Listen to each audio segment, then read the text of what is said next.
Magandang araw po sa inyo mga bossing. Ngayon po pala ay may kaunting tips pala ako.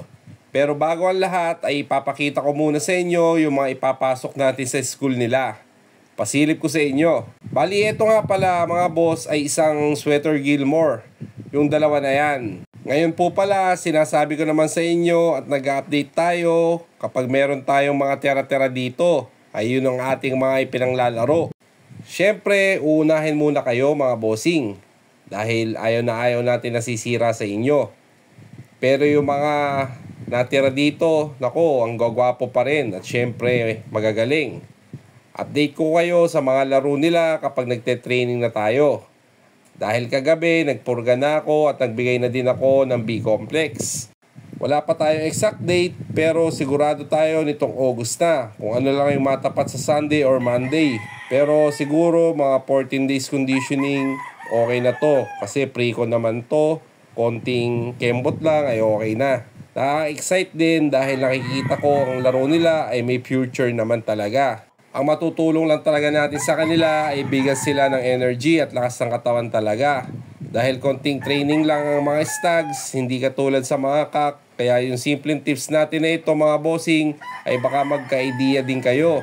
Talaga namang ginagawa ko din at subok ko na. Double purpose na eka. Ngayon, di pa tayo sa flying pen natin mga bossing. Ito po kung mapapansin nyo, meron siyang buhangin na tipa. Ano ho ba ang purpose niyan sa ating flying pen? About sa paggagayak natin ng ating mga alaga. Yung mga buhangin po ay mainam sa ating mga alaga. Kapag ho tayo ay nagte-training na, ay yung buhangin ay malamig sa katawan. Kaya ang ating mga alaga ay marerelax at maglulubdub dyan. Paglipat natin sa flying pen, hindi lang para masanay ang pakpak nila, ay stress relief na rin yan mga bossing. At yung ipa, alternate lang ho natin yan sa pakaskas.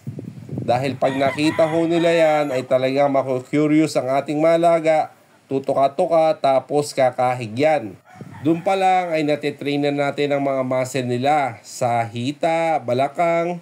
Dahil kapag kumahigo sila ay may buhangin na, medyo mabigat na din ang kaskas nila sa flying pen.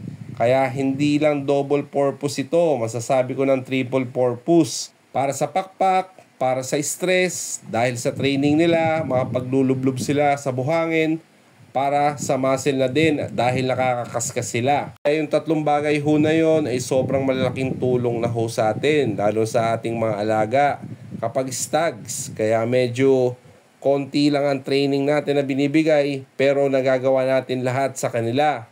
Kaya isang tips na sana ho ay makatulong sa inyo.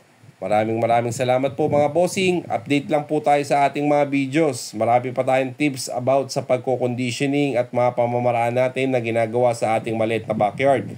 Maraming salamat po. God bless.